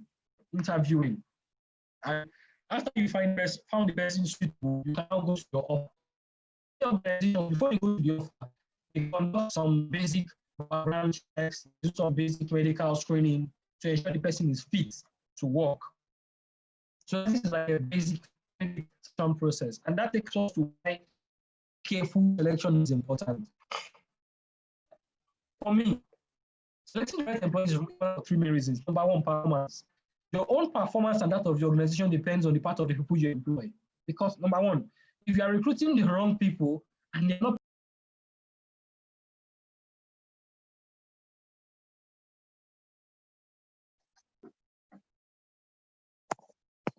Seems Sam lost his connection. okay, am I back in? Okay, you're back in. Can you still see my screen? Can you still see the screen? Not yet. Okay.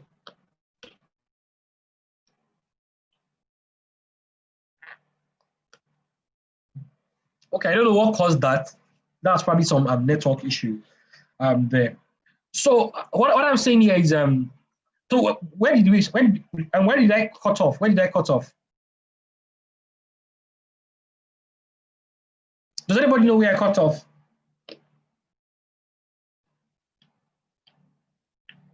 Has anybody got into this slide? Oh, selection steps. Imagine, let me go back. I did not even know I was off. Okay, so basically, as I was saying, this is just like an overview of what the selection process looks like. And I've gone to the next thing here, which is why careful selection is important in our organization. And this speaks to your performance. Your performance and that of the people you employ depends on you to a very good extent. Because number one, if you are hiring the wrong set of persons for your organization that cannot add value, if there are a lot of sentimental hiring in your selection processes, you'll be hiring the wrong people. And it also means you're not performing on your job because you're not doing what you're supposed to do. So employees with the right skills and attributes will do a better job for you and the company. So that's one of the first reasons. The second thing is cost. It is expensive to hire wrong because number one, when you hire wrong, there's this high chance you'll have paid the person some salary for a period. That's one. The second thing is the person will be cost to the business because they have not added value during the time they spent with you. That's two. Then there will be extra cost again for you to replace them. That's another cost on its own. For you to replace them, that's another cost. And many other costs that will be aligned to, selecting the wrong person. So it's very, very important. Also, the legal implication of hiring incompetent people too is very costly. And it can, you can hire a person now, and because the person is not performing, you have to fire them. It will also cause legal implication for you. If you also do the wrong selection, maybe because you not ask the right questions in regards to certain attributes, and a person, commits fraud, maybe they steal your company's money or they steal your customers' money, as you have it, the question comes back to you. we've seen in some organizations that when a person, commits fraud, as you have it, the first place they go to is HR. They ask you to bring out the person's file. Did you conduct background check? Did you have guarantors information and several other things? So it could cause legal implication. I mean, I've seen HR people that have been fired before for hiring someone and not doing proper background checks. So it's very important for us to get these things right in regards to selection. So what are the basic selection criteria? Education, the school the person attended, the educational background, the competencies they have, their experience, their knowledge, skills, and abilities, their personality, their interest and performance over time, their past performance, other characteristics that they have that is essential, to job performance as well. These are the basic, some of the basic selection criteria that we use. And there are three approaches averagely to candidate selection. The first one is person job fit. We are talking about, is this person a natural fit for this job? Regards to the skills and competence, can they perform on this job? Person group fit speaks to, on the team I am hiring this person for, in the division I'm hiring this person for, do they have the right personality? Do they have the right behavior to work there? For example, if a person is working in audit, there are certain traits or attributes we're looking out for. A person in audit, for example, has to be very good with attention to details. Okay, so it is a collective trait for audit professionals there. So person organization fit speaks to, does this person align to our culture? Does this person align with our organizational values? Does this person understand what we do as a business? Does this person, know what it means to work with our organization? And that is what, person organization fit speaks to. Well, the average selection method we have starts from CV and application forms. We have online profiling. We have selection tests, the aptitude test, job test, and all of that. We have interviews, which could be structured or non-structured. We have assessment centers or group exercises, and we have presentation. Average, these are like the most common, selection methods that we have. So basically, selection processes, could be all of this, the technical fit and the cultural fit, which is something that I mentioned, in my previous slides. Yeah, so technical screening, telephone interview are examples, video conferencing, which is more common in these corona times, and integrated assessments as we have it. Also, for technical fit, that one checks the core of the person's career history, the skills that they've developed over time, their salary expectations. That one focuses more on the technical side of the job, while the cultural fit speaks more to how the person aligns with your organization, and how the person prefers to work and many other things. And there are several things to also, there are several documents you'll be using during the selection process. The person's CV, their forms, the application forms to collect information about their work history, their personal data, and many other things as you may have it. Please just put context to types of employment interview questions. We have behavioral questions and situational, which speaks to different types of interviews as we have it. I don't want to dwell too much on this. I want to run. So this is just an overview of the recruitment and selection process that I've gone through in previous slides. This is just an overview as we have it, and I'll run very fast to onboarding. So what is onboarding? Well, onboarding is welcoming a person into your organization, familiarizing a new hire with your organizational policies. What are the policies that guide how we behave? What are the policies that guide how we do things here? Then to the employee's job role, clarity on their role is very, very important. That's one of the major pillars when it comes to employee effectiveness in the workplace. Role clarity, very important. And then organizational culture. And organizational culture speaks to our values of an organization. It speaks to the way we socialize. It speaks to the way we relate. It speaks to the way we engage, the way we collaborate across the organization. And we need to stop seeing onboarding as just a series of activities. It should be tailored fit to individuals as we have it. Some organizations, the way they onboard junior level is the way they onboard senior hires. Yet we need to be able to tailor and define how we recruit people differentially. It's very important so that they can get the best out of the onboarding process. The moment we miss it at the onboarding process, all the effort, sourcing, from even employer branding, everything, it just goes to naught because I've heard of candidates that, the day they resumed to the table they will sit on, that's what we're looking for. Oh, you are resuming today. This is the laptop. Let's look for laptop for you. Let's look for charger. The laptop does not have charger. And you can tell that they were not even expecting you. And the next thing, the person is on Jobberman looking for another job again. You get? So it can even cost us as an organization when we do not get it right at the onboarding phase. So, how to onboard your employees, provide information on company policies and benefits, which I already mentioned, provide role clarity, help them understand, what is required of them on their jobs, their job responsibilities, key performance indicators, the skills they will require on the job, also provide them with trainings. There are certain things they need to learn about the organization from a knowledge management perspective. There are ways your organization do things that some organizations don't. So facilitate trainings to help them align with this as soon as possible, your processes. Also, induct them into your organizational culture. And lastly, help them form social connections, with colleagues. One of the key things that used to tire people during the onboarding processes, when you don't have people they can ask questions.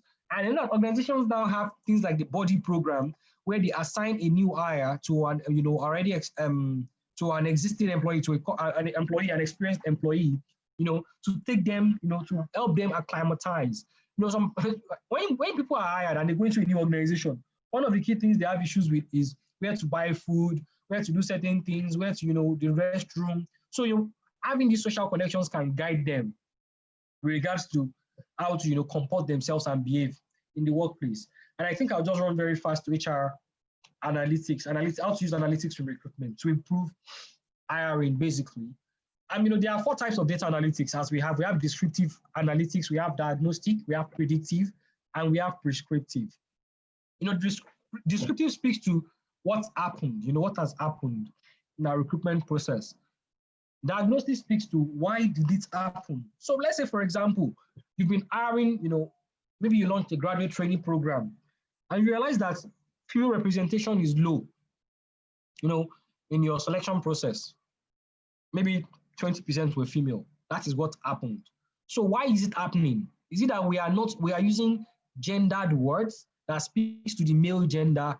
Is it that we are not advertising our jobs to the right set of people? Is it that we are not attractable, or we are not attractive to female candidates? Is it that our organization does not embody inclusion? You get, why is it happening? We are asking ourselves, what is the root cause of why this is happening?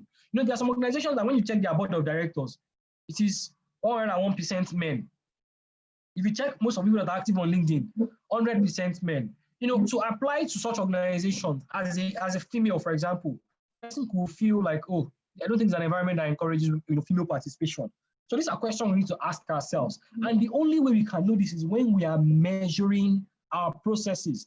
The only way you can know that you have 20% selection of women is when you check it yourself. Some people don't care. You've recruited, that is all. They move on. We need to start checking our processes. If you have hired a person, for example, and you've hired 10 people, and 6 of them did not get confirmed in 6 months, there is a problem with your selection process, because it is telling you that you are hiring people that cannot perform in 6 months, which is like the average life cycle as the organization has seen for people to perform on those respective jobs. So you now have to check, why is it happening? Is it that we are checking the wrong competencies? Is it that our selection process is not checking the right things? Is it that we are focusing on great candidates and not great hires? Yes, we need to now ask ourselves, why is it happening? So we now have to ask ourselves, the next question is predictive analytics. What is likely to happen if this continues? If we keep using this selection process, for example, what is likely to happen? You get it? It means that the more people don't get confirmed on time, that means they're not adding value, business value in the immediate. And then management will start coming back to us when everybody will keep hiring and not getting confirmed in the time we are supposed to. That is what will happen. You get? Then what can we do? That is prescriptive. It is like, you've gone to the hospital, they've said, oh, this is what is happening to you. Why is it happening? You are taking too much sugar. What's likely to happen if you don't stop, taking too much sugar? It can lead to diabetes. So what do? You need to cut down on your sugar intake. And that is where prescriptive comes into play as well. So it is saying, what do we need to do to either get better or improve at this thing that, that we are doing based on what we've accessed from our data analytics. So these are like the 4 types of data analytics approach we have. And there are several things that we can measure in recruitment: time to hire, cost per hire, career site visitors to applicants, source of hire, where our candidates coming from. One of the key things I did, in one of my previous employments is that whenever I advertise a job, whenever a candidate is filling the job position, I'll put there, where did you hear about the job vacancy? And I'll put options: LinkedIn, Twitter, career sites, others, and I'll give them the opportunity, or employee referral, to check where did they hear about it. So when you see that most of your candidates are coming from a certain space, it is telling you that this is where I should focus more on.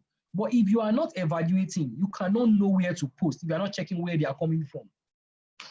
You get? Another question is offer acceptance rates. So you're asking your, for example, people that did not accept your job offers. So why did you not accept? You're doing a survey just to check. So why are they not accepting your job offers? You can get feedback from there as well to say, oh, I did not like the team. Oh, your organization is not paying well. That is feedback for you to go and work on, to understand what you can do in your organization. But we cannot know all these things. We cannot be strategic if we are not measuring what we are doing. That's just what I'm trying to communicate here. So HR metrics basically give you insight in how successful and productive your talent acquisition, is, basically. That's what I'm driving at. And these are just examples of them, metrics as well. The one at the top here is showing your talent pipeline. It is showing, those that, have administrative, background, those in customer success, those in engineering, those in executive level, those in HR. So you can tell basically to say, okay, this is what my talent pool looks like.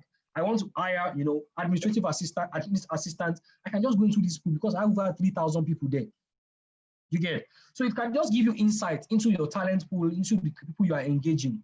Also, click rates, email campaigns, your view to application rates. We need to start checking all these things. We need to start developing tools that can help us, evaluate, the productivity of our talent acquisition as we have it. This is just another dashboard showing, different, HR metrics as we have it. Application sources, website, Indeed, LinkedIn, decline reasons, salary, culture, experience, active pipeline. You get how many people are in the application stage, how many people are in the phone screening stage, how many people are in the manager interview stage. You just have different perspective and context to what is really happening in your talent acquisition process. So HR analytics basically, it helps you measure, manage, and execute. You get? Peter Drucker said, what gets measured gets managed. You cannot get better in your processes if you are not measuring, your processes. You are not measuring your activities under talent acquisition. Also, return on investment. If you are not measuring, you cannot get better. And if you cannot get better, you cannot get return on investment, because if you are doing things the way you've always done them and it is not giving you results, you need to go back and check what is really happening so that you can get ROI. If you are deploying new tools, you need to check if you are getting, ROI, return on investment on it. Also, performance improvement for you and for your organization. If you are not recruiting the right set of people and you cannot check, you cannot know how you can help your organization improve performance there. Also, another thing HR analytics does is that it helps us link what we do to business objectives. We can check the people we are hiring, the way we are engaging, the way we are managing relationship, talents. Is it in line with where our organization is going? If our organization is looking to, run maybe a tech talent program in the next 5 years, we want to look at people that are between 17 and 25 years old, for example, in the next 5 years, because we want to build a tech hub. That's just an example. The people you are engaging right now, are they in that age bracket? Are you preparing them, are you already building a relationship so that when you launch, you already have, the audience that is going to listen to you when it comes to, your business objective in regards to tech talent. Okay. So I think these are just most of my thoughts around what HR analytics can do. And I'll just close with challenges that we face in recruitment and selection. Number one, labor market. Labor market is pretty peculiar in Nigeria, such that sometimes you don't find, and because the labor market has not proactively prepared many people for the workplace, it could be demanding, it could be challenging to identify skills or find people that have the skills that you're looking out for. Another challenge is understanding between recruiters and hiring managers. You get some hiring managers probably don't communicate well enough what they are looking for, And sometimes recruiters also don't engage hiring managers to understand their priorities. Talent shortage and attraction is another challenge. You get recruitment and selection effectiveness. You are not checking the effectiveness of your selection process, so you keep doing the same thing over and over without measuring. Candidate experience another challenge for many recruiters, because sometimes it goes beyond you. As a recruiter, you've done your best, but the hiring manager could also be a part of it. You get, and many other things that could be that could hinder candidate experience. Also, data analytics capabilities. Do I even have access to measure? Do I even have enough tools to measure my process? Do I even have the knowledge to measure it? That is what data analytics capabilities speaks to. And legal issues around recruitment. The Nigerian labor law, for example, is so subjective around so many things that if we are not careful about even our own recruitment policies, we can put ourselves in trouble. You get, and that's it on legal issues. So thank you all very much for listening. Thank you all very much for your time. Super grateful, for everyone that has joined this conversation for over 1 hour 30 minutes now. Thank you all very much for your time. You can stay connected to me on Twitter. I am Sam Akinloto. Instagram, I'm Sam Akinloto. On Facebook, and I am LinkedIn as well. I'm pretty active there. You can drop a comment, drop recommendation, or any question as well that you might have. So thank you all very much once again for your time. It's been exciting sharing at this time. So Babajide. Thank you so much, Sam. That was very, very awesome. That's a fantastic presentation. Thank you very much. You covered the whole end-to-end, and it was great value. I can see some reactions already. This was so rich. Thank you very much, Sam Dari, Peter Labi, Obaseki Abisola. I'm missing my messages. Omotola Minat, Afola Kemisio. Everybody, thank you very much for your kind, very, very kind feedback. Thank you so much. So let's quickly take some questions. Okay. If you have questions, use the Q&A feature, and then we'll take the questions very quickly. Maybe for the next 15 minutes, depending on the number of questions we have. Thank you all for joining. Comfort, Grace. Thank you very much for the feedback. Thank you. Thank you for taking our time this Sunday morning, actually. I think you have over 50 people here, so that's great. Thank you for joining. Okay, questions, please. Okay, I have one question here. In the comment section? No. Q&A. Getting it now. Okay, so Ibukun is asking. Okay, so he goes, thank you, Sam. Number one, is talent acquisition part of recruitment or the other way around? Number two, do organizations really measure quality of hire? Question mark. Or they just assumed the candidate they hired is a quality one? Okay. So there are two questions there. First is talent acquisition part of recruitment or is it the other way around? Then two, do organizations really measure quality of hire or they just assume they got the right one? Okay, great. Thank you very much, Ibuku. I think I want to answer Motola's question as well after this. So if the first question from Ibuku says, is talent acquisition part of recruitment or the other way around? Recruitment is a subset of talent acquisition. That is resourcing. So, from the start of this session, I mentioned talent acquisition covers about 5 broad areas, from employer branding, resourcing, candidate experience, selection, and onboarding. Well, adding analytics to it, you get. But analytics covered all of HR averagely, but adding onboarding to it. So it is the end-to-end process of positioning your organization, that's talent acquisition here, in the talent markets, identifying those that you want to work with you, attracting them, resourcing, you get. That is recruitment. Engaging them, candidate relationship and experience.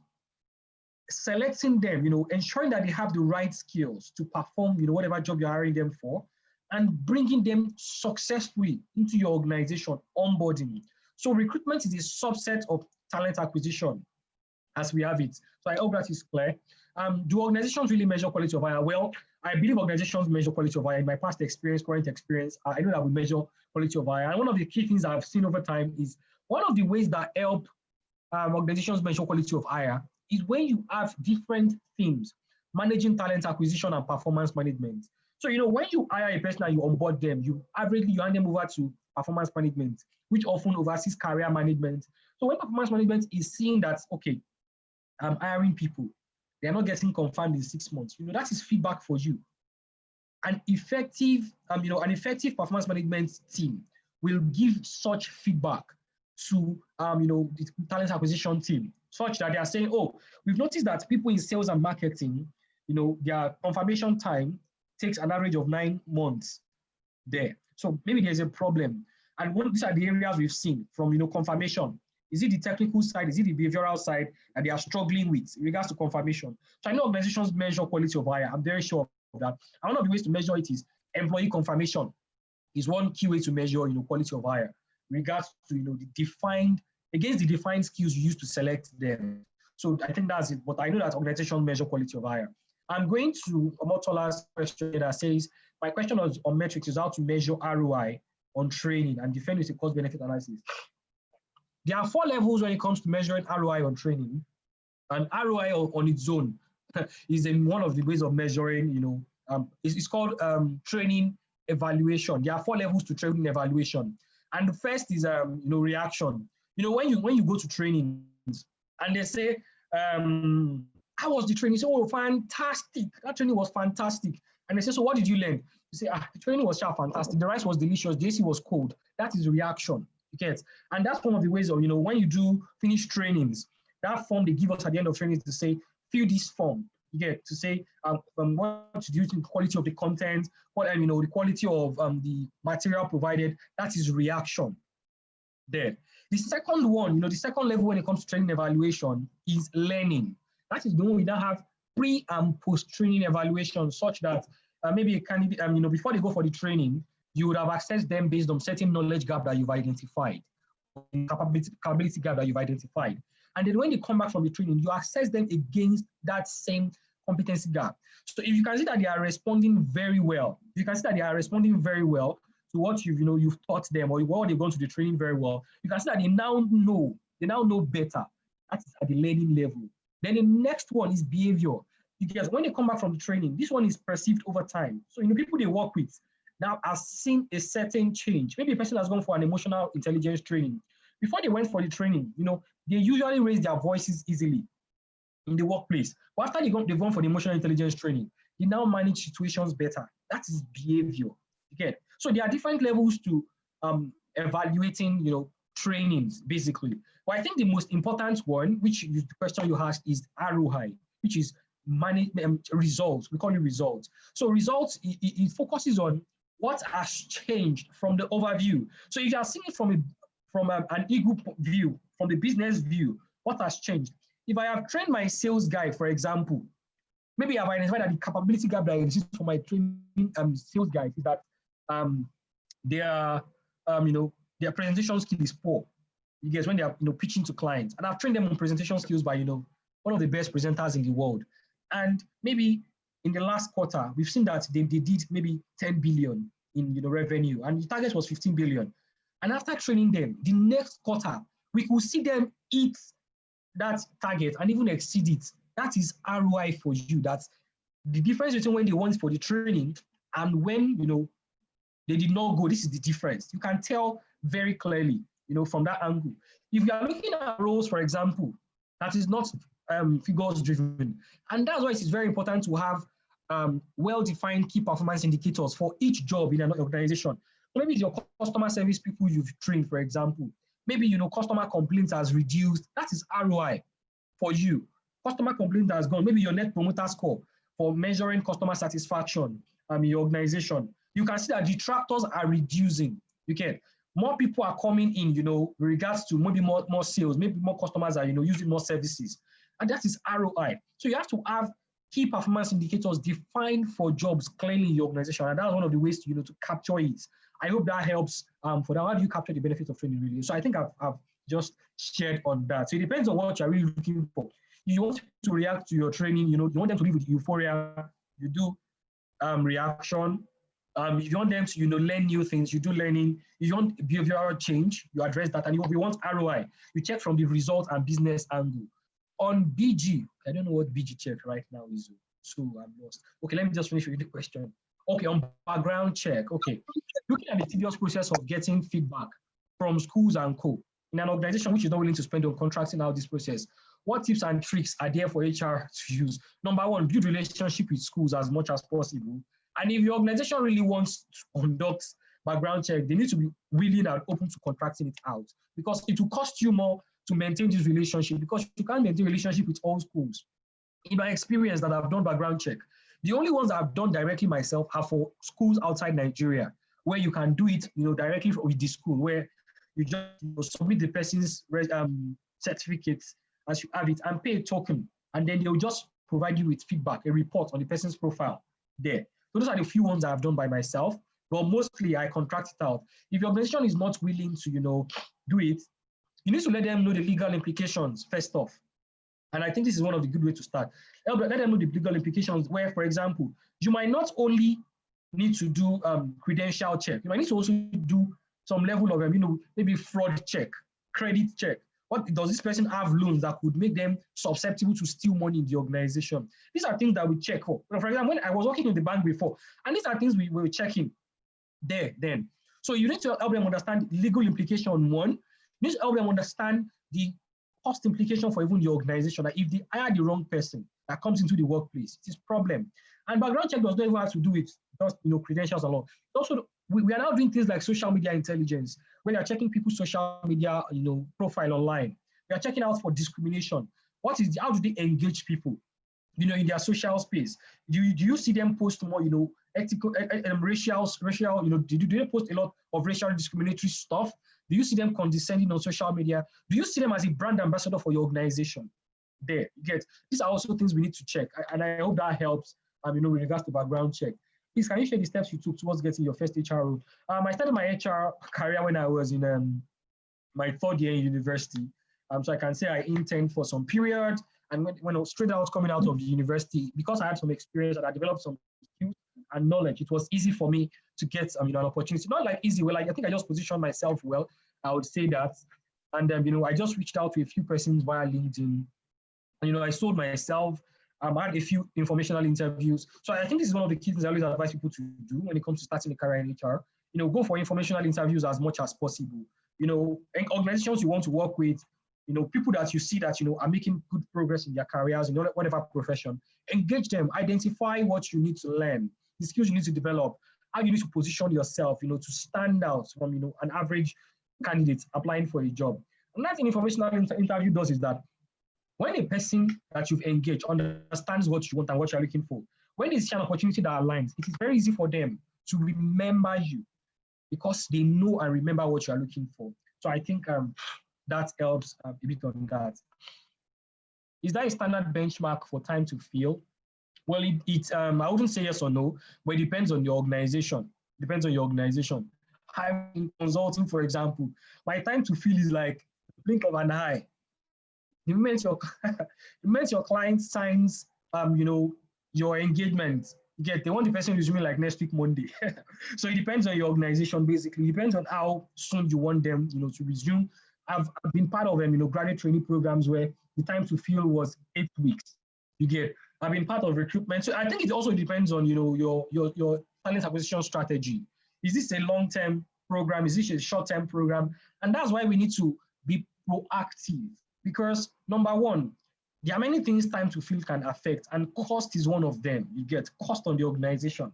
Because if a person should leave your organization and you do not fill on time, it is cost on that role, cost on your own side, spending 6 weeks recruiting, where if you had them a talent pool that you can engage in 2 weeks and get it out, reduce your time to fill. So I wouldn't say there's a standard time to fill, but it is important that we have a short time to fill, because it is cost to our business there.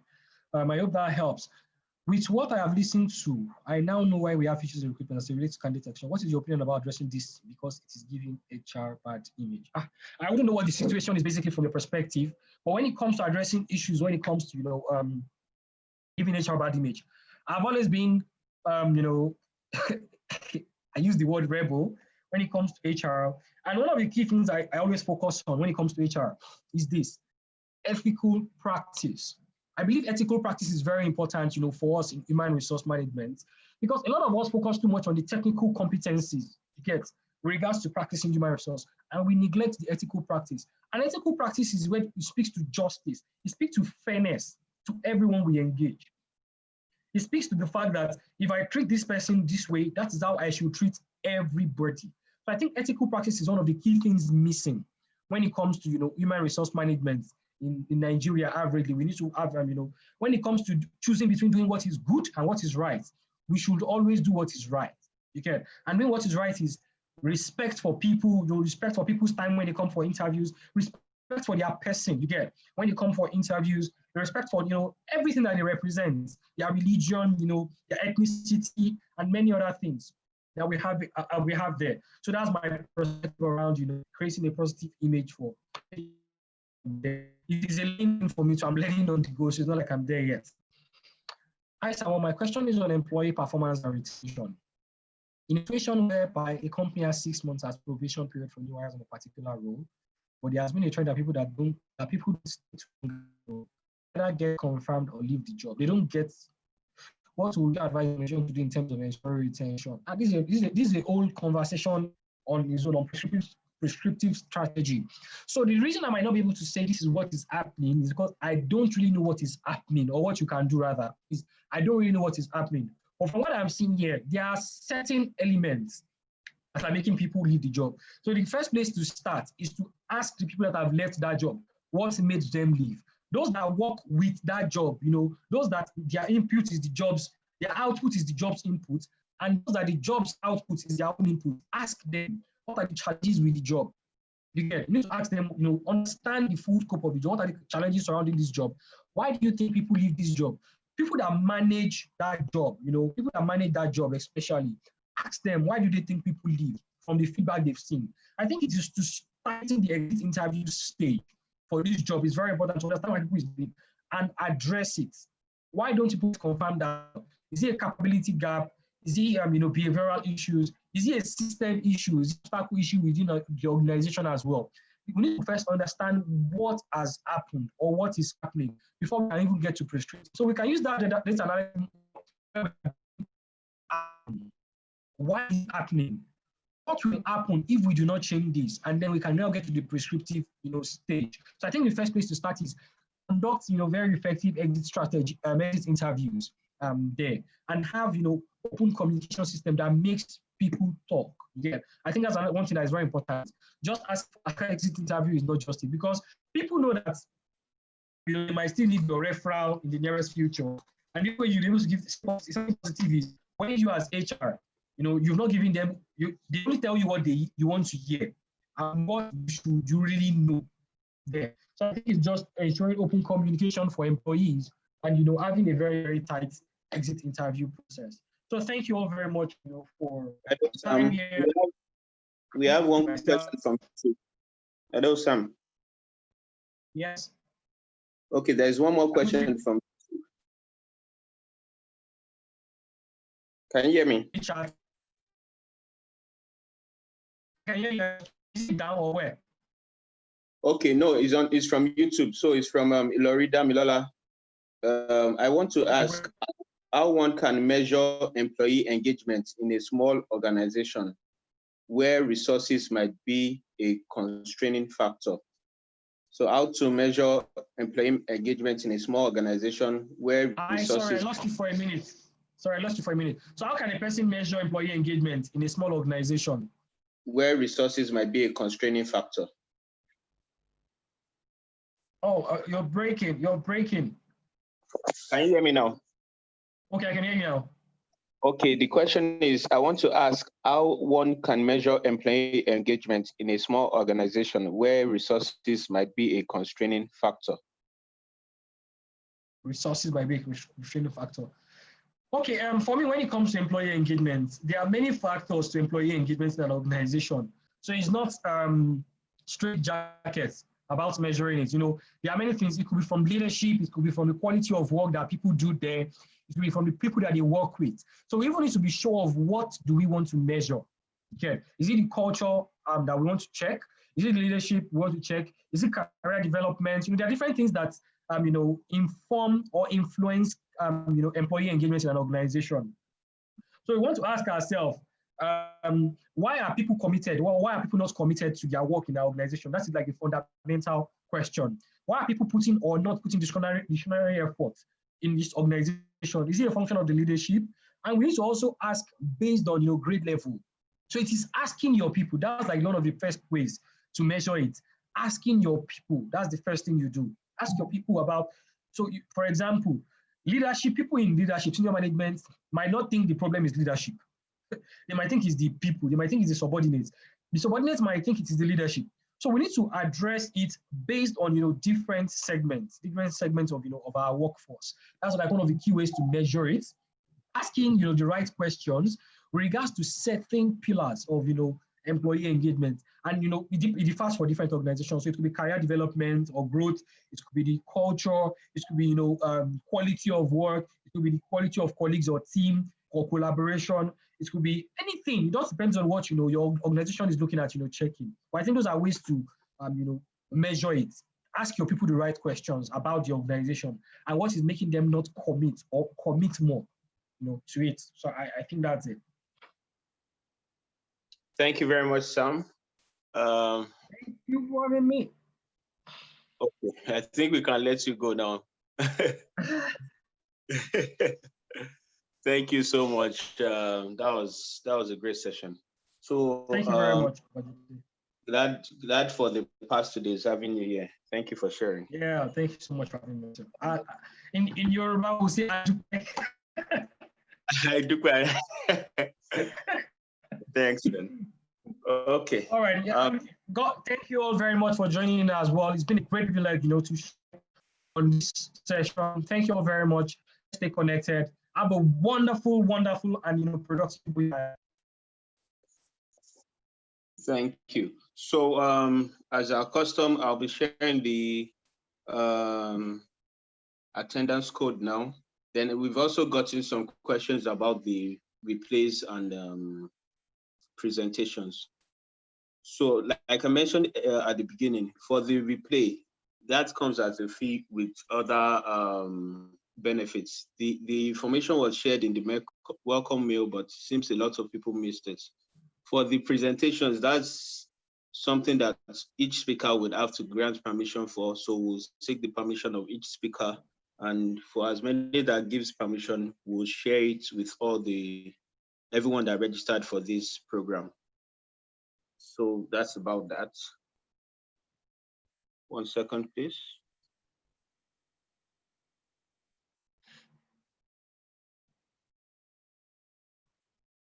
Okay, so I'm sharing the attendance code for this session now.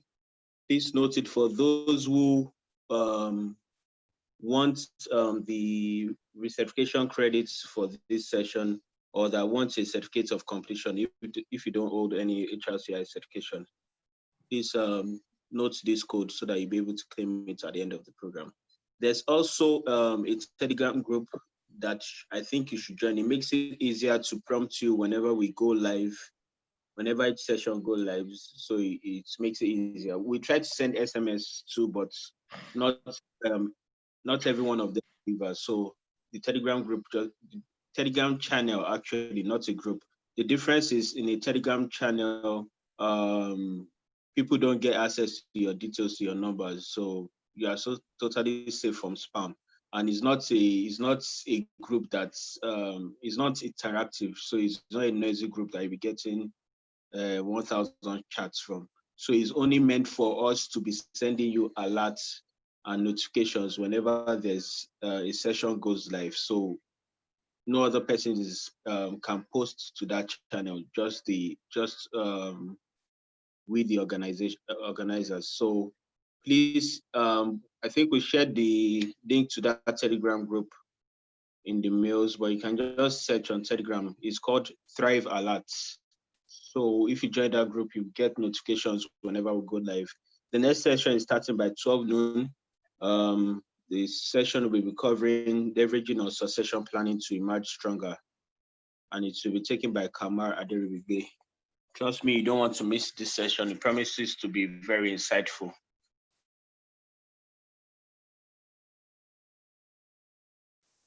Okay, sorry, Lois. Okay, I would make sure. Lois is noting that the sessions are Nigeria-centric when they are participants from other African countries. We are sorry about that. The larger percentage of our attendees are from Nigeria. Maybe that's why. And we'll be sure to notify the speakers to be more accommodating of other people. Sorry about that. Thanks for pointing that out. Actually, our next speaker will be speaking from Canada, so I'm sure it won't be Nigerian-centric. So thank you for noting that. Okay, in the absence of any other question, please take the next 1 hour break. We'll be back at 12 again. Thank you for joining. See you again at 12 noon.